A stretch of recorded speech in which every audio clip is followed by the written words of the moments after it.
Hello everybody, my name is Brian Durden. I'm working for a long time on a nuclear aircraft. It's nuclear powered. Um, it would look like this with basically a leading edge that is not what we consider aerodynamic. It has a flat surface to penetrate the air and separate the air so that the air going around it is lighter, more kinetic, and there won't be so much surface drag as the craft flies. Plus, there are vent tubes in the front that draw air in and blow it out here at the bottom using what we call now a puffer.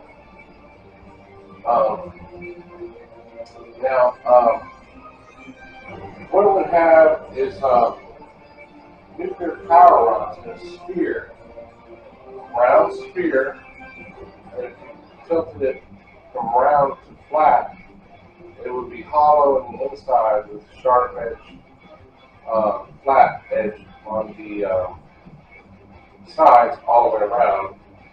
And the nuclear power rods would go in and out, and the centrifugal force would throw the water outward to the outer edges of that sphere.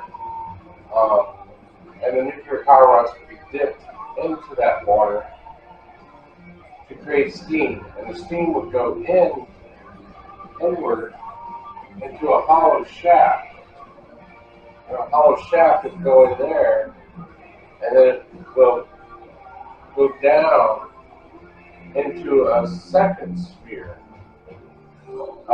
that has is shaped the same way, but in this sphere it has 8 steam turbines and 8 generators hooked up to the shaft universal.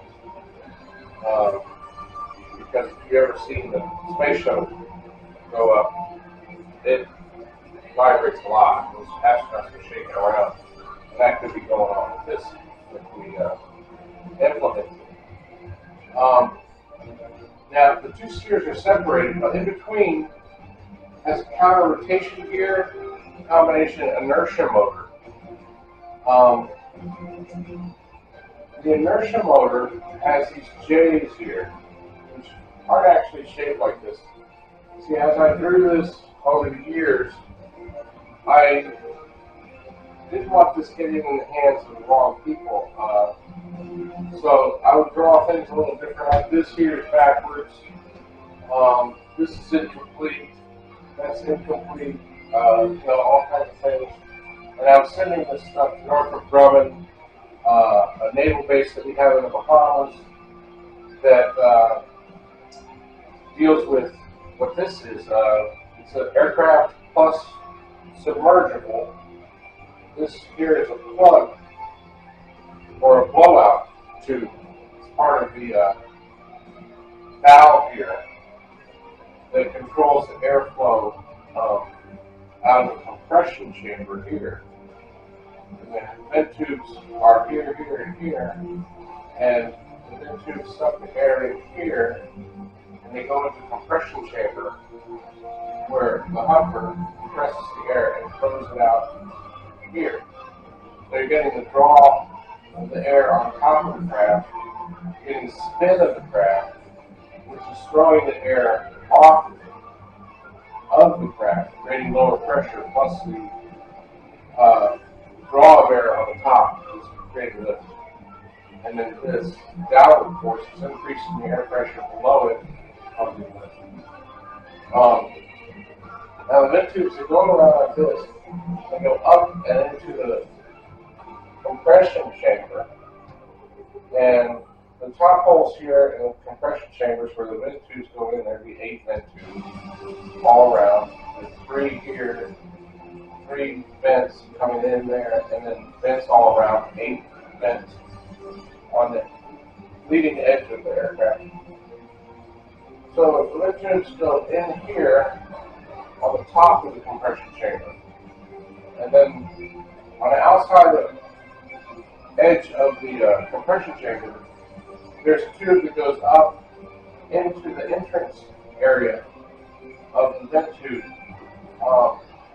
which causes like an inductor effect, where if the hopper is adjusted at the right height, the pressure going down and the pressure built up by the up and down of the valve here will create pressure back up into the vent tube, curving, creating an inductor, which will add about 10% power to the airflow here, coming out into the top of the compression chamber. Now, on the bottom of the steam turbine generator sphere, we would have this here. Now, this doesn't have to be wound up like this, but basically, it's if it's submerged, the whole craft is filled with water, including the spheres on the top and bottom nuclear power rods and the steam turbine. So the steam turbines wouldn't really be working well, but there would be pressure in the shaft due to the heated up water. And the heated up water, if we put it through a pipe just below the bottom sphere, steam turbine generator sphere, we can blow the water at an angle, which will help spin this 2 spheres and the counter rotation gear inertia motor combination. Now, the counter rotation gear inertia motor is hollow in the center, so it allows the steam to come down into the steam turbine generator sphere. And basically is in place here by the shaft comes down hollow. It's got a flange here. On the outside of the flange, there's a gear with a pin and a housing to another gear.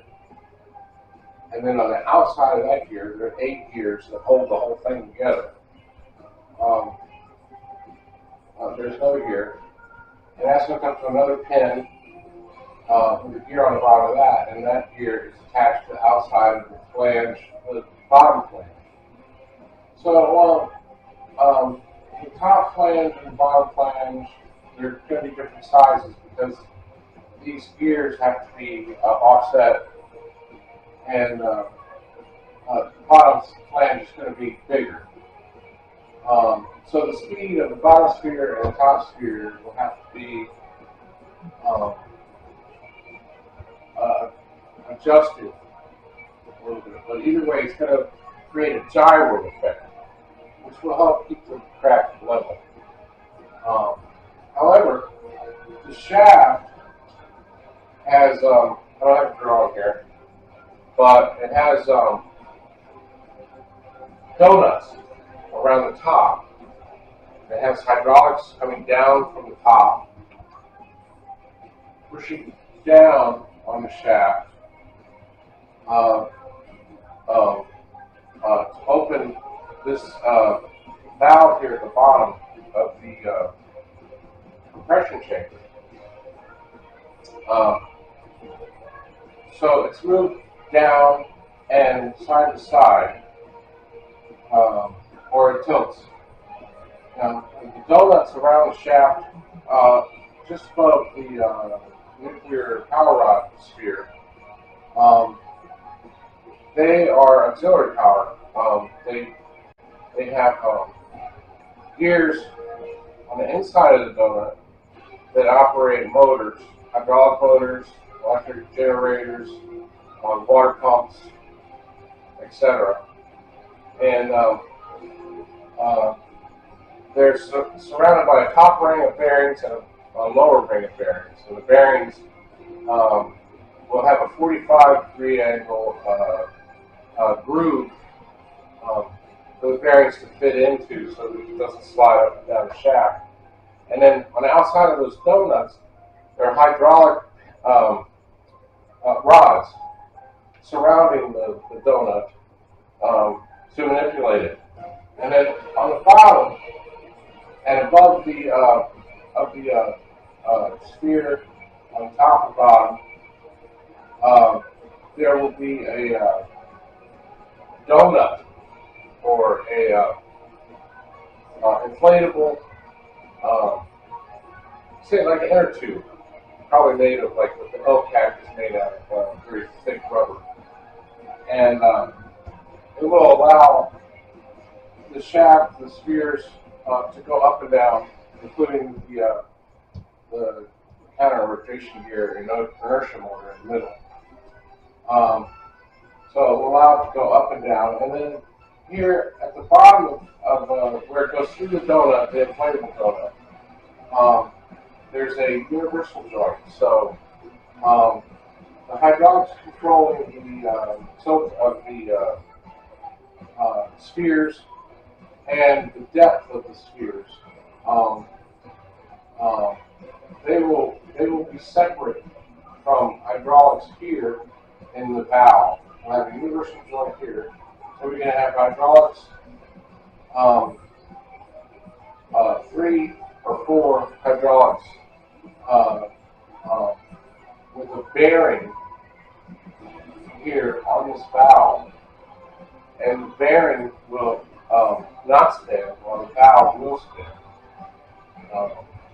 And the rods from the hydraulics will push and manipulate this valve back and forth, allowing maneuverability. Now, the most important thing for this to work is it needs a shaft bearing and a hydraulic to spin cap. Now, a hydraulic to spin cap has basically a sphere here, like 2 plates with a flat edge, and then a section here going down, which is like a pipe. So this goes into a cylinder, and this will rotate, and there's multiple ones of these that are stacked. So here's one with 2 or 3, and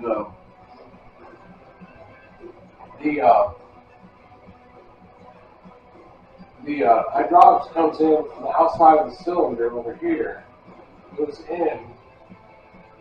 into these spheres and down the pipe, and the spheres will spin with the shaft, and the cylinder will remain still, where the hydraulics come in and be connected to the cylinder around the rotating pipes. And then that way the hydraulics can be hooked up to the end of the pipe, go down into the shaft, and operate the blowout valve. There's also a plunger in the top of the shaft. In case the pressure gets too great in the shaft from the steam, the plunger with check valves will go up and down to pump the water into the top sphere, which is the nuclear power rod sphere. And this way we can still increase power. Anyway, now the bearing cap, hydraulic to spin cap, it has holes in it, because at the top of this is where the water is going to come in. It's going to go through the center holes, through the stack of pipes that spin into the top of the rotating shaft. Now, as far as the cabin, we might need to add an external hull, which this hull will get very hot, and that will be a barrier of heat from the heat generated inside this hull. So that would make the hull, which optimally you wouldn't have a second surrounding thing. But for the heat, if you wanted a cabin, you might need to add an external hull to separate the heat from. So the hull would then become a vessel and power plant. So the cabin would rotate, have bearings all around under a flange on the edge, have bearings here on the bottom, on the sides, on the top, on the bottom, sides, and the top, and then a donut-shaped like washer that comes down and holds it all tight. And then there would be an extension below the cabin with paddles. Paddles can be manipulated, and a steam pipe from the bottom of the cap here, where the hydraulics come in, the steam pipe will rotate the cabin. The center of the pipes here would have a hole that's insulated for the electricity to come up from the generators, up the shaft, and through the bearing cap, hydraulic spin cap, and up to the operation area of the nuclear aircraft, where we could access electricity for cabin electronics, etc. And the cabin itself, that would have a seat, and all around it, it would have 8 stations of hydraulic controls. And the controls would have hydraulics with an ending to it, with just a hole like a plug. And as the pilot turns it, he can lock in to that direction, and then lock in the controls with hydraulics from the controls that plug into the hydraulics that go to the to controlling the rotating tilt, the rotation and the depth of the nuclear power rods.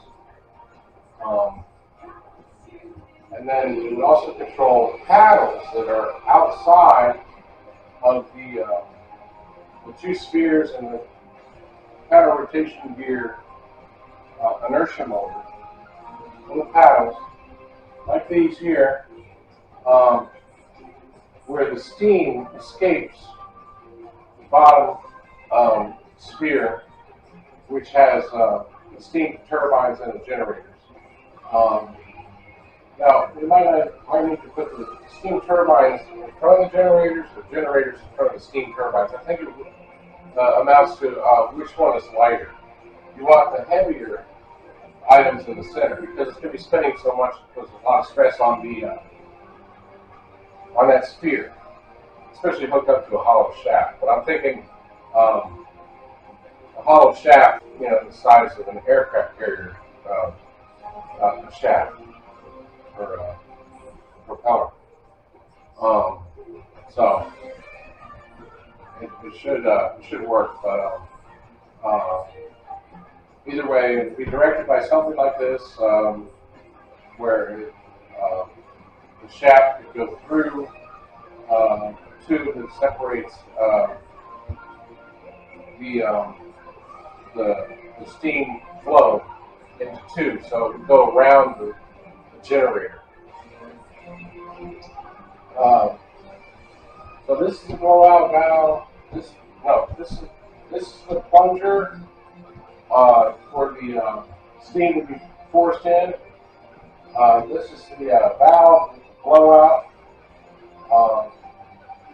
This is the underwater hydro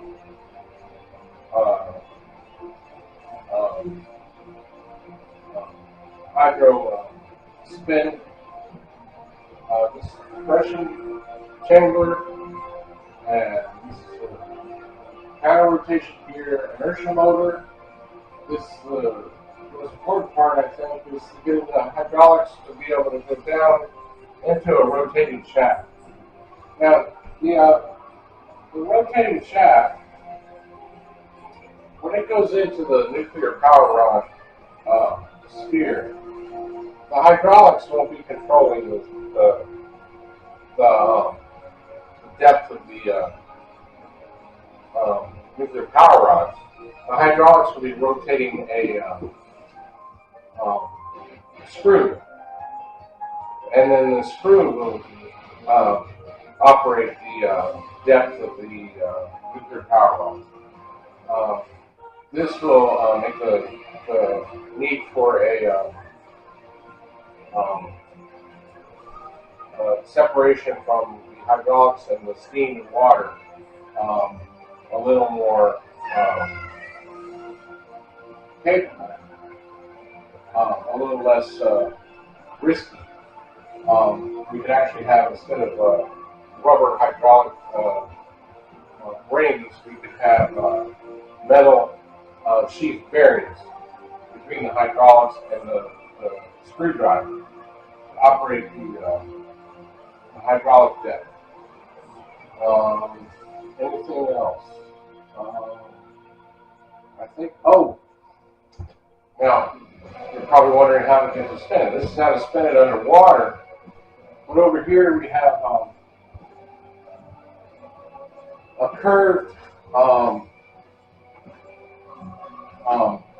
like housing for an electronic tab that hovers above one of the spheres. I'm not sure which one we could go with, but I'm thinking the sphere above the steam turbine and generator sphere.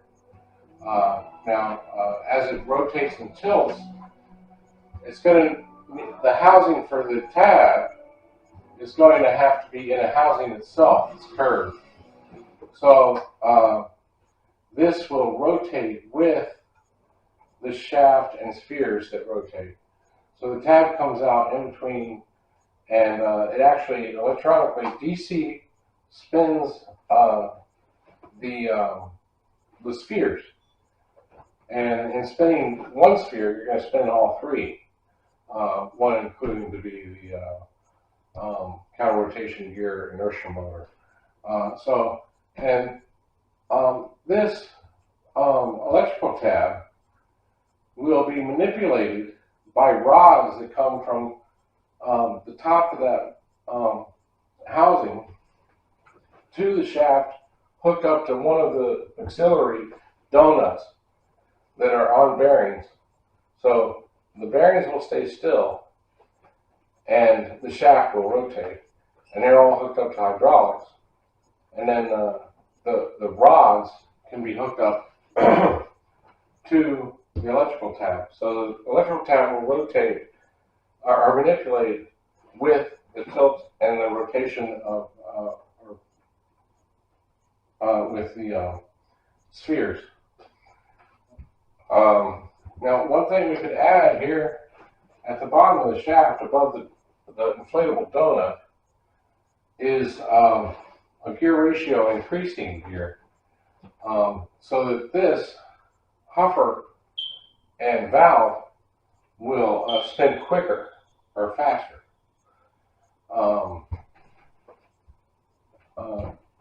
That would help. And then between the donut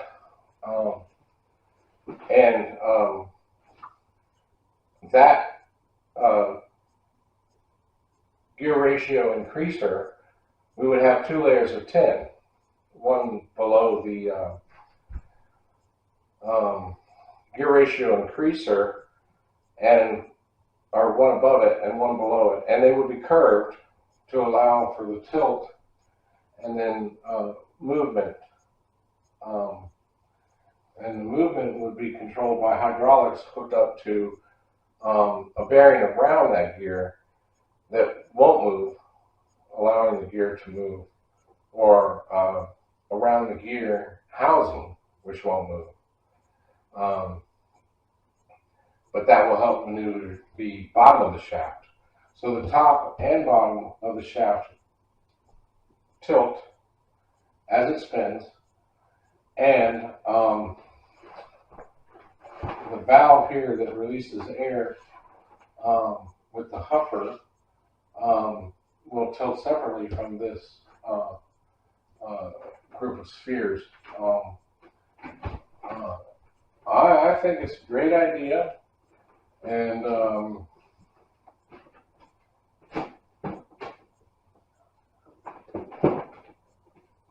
we would need sump pumps down here, or because it's an all-enclosed thing, we might just be able to add the proper amount of water to keep it running at a certain speed all the time. And the pressure inside the hull would force air, or I mean the condensated water up tubes into the shaft again. So you have a nuclear power plant that's portable. You could probably land it in a circular octagon or something, hook it up to electricity and hover it, or have a pin and just maybe chains and a circle and to just land it and hold on to it and just hook up electrical power to it. You have a portable nuclear power plant just hovering there. Now the counter rotation gear inertia motor, it has those gears coming down in the pins, and then it has a housing around it that holds those pins and gears with the bearings on the top and bottom of each pin and in between the 2 gears on each section on the inside and outside. So there's a housing around it, probably a solid metal housing. These here are rollers. The rollers roll along the outside of the housing for the gears.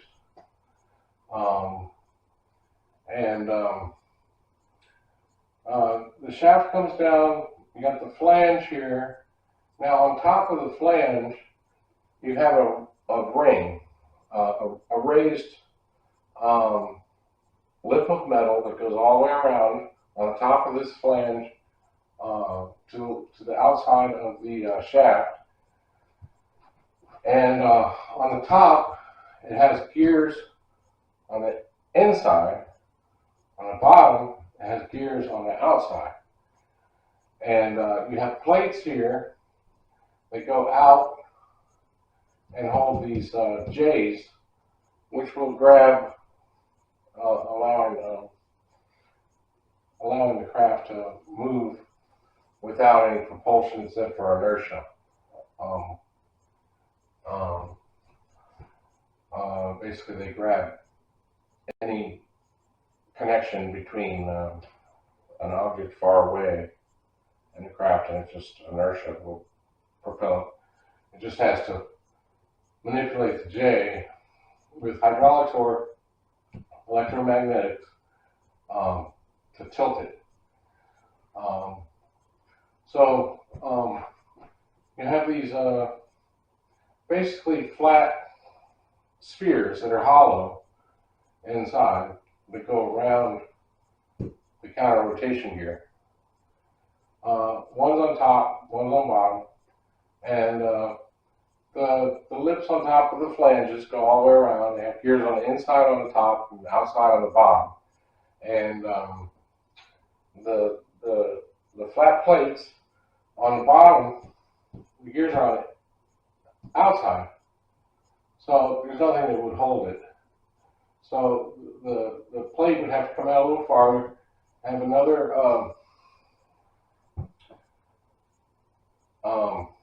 pin in it, like 8 pins all the way around, with bearings and a roller.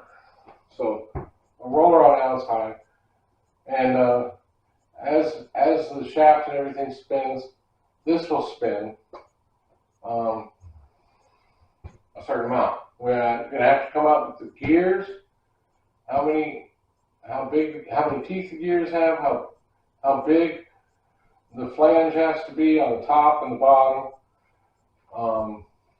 and then the gears for the lip up on top of the flange, and the gears for the inside of the lip on the bottom flange,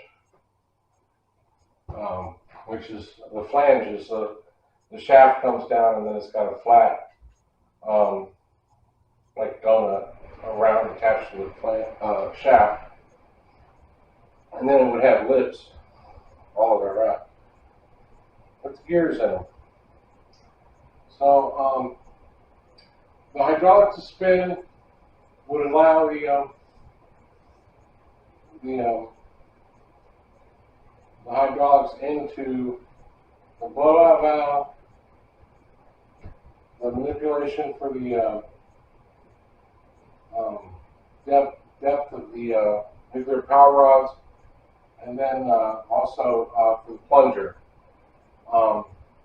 The electromagnetics for this, these J's, or it could be hydraulics, if you're only going to be able to fit so many of these.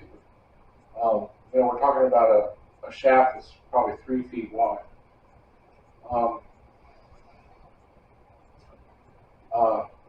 The electricity that could be supplied would come into the shaft from the generator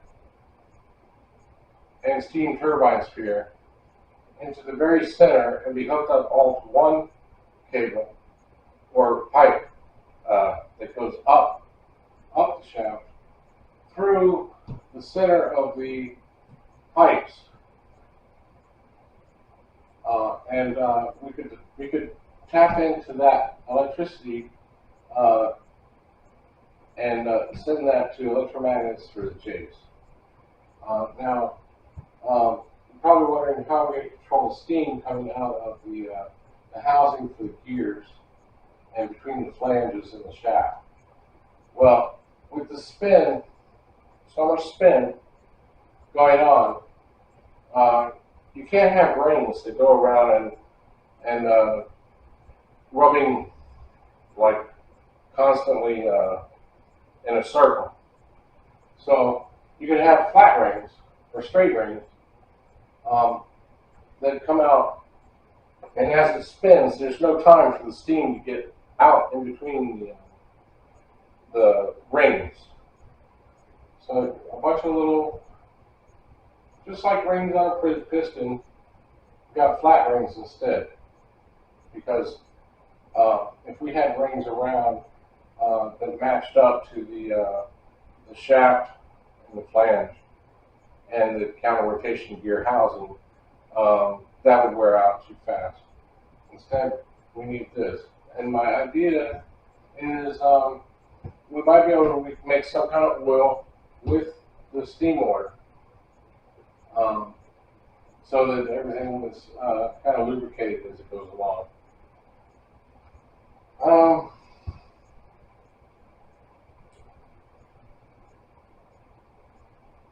Okay, the only thing that I forgot so far is the steam door. Right where the steam goes into the hydraulic nuclear power rod dipping sphere, it needs doors to control the amount of steam. So my idea is to just have a round plate with holes in it, and then hydraulics at an angle to rotate this door back and forth to allow more or less steam to come into, or not water, I mean steam, it would be water, to allow the water to come in. From the holes in all the pipe there.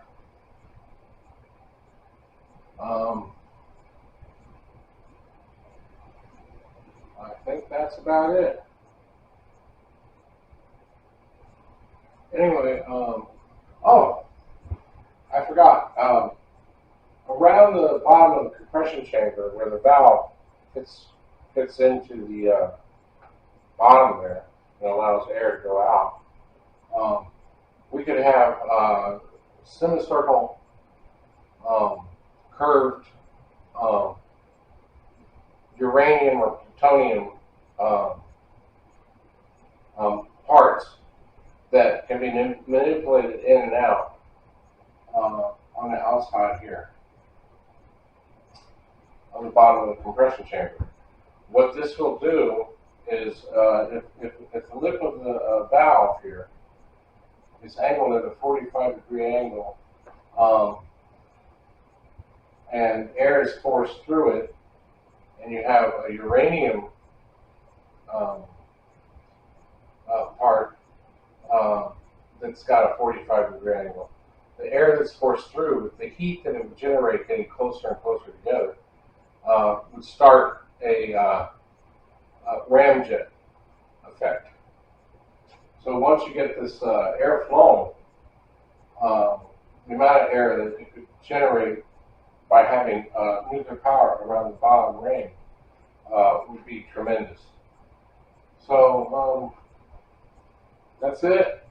Been working on this since I was a child. First I discovered, first I thought of this nuclear power rods and the sphere.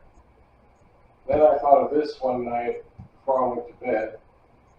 And then this, I started again thinking and dreaming about it when I was about 2010. I thought of this. And this. And then this. Then this. This was sometime after I did these in 2010. This I did recently, probably 2022, with the inductor idea to increase the airflow. And that's about it. I've been working on it since I was a child. My father was a fighter pilot in Vietnam. He did 394 combat missions. And when I was a child, I liked aeronautic engineering, and I wanted to be a fighter pilot, but I never could. I was discharged from the Navy with schizophrenia after about 3 years, right when I joined the base program to start going to college. But I was probably too old at that point to become a fighter pilot, because they need you starting out young.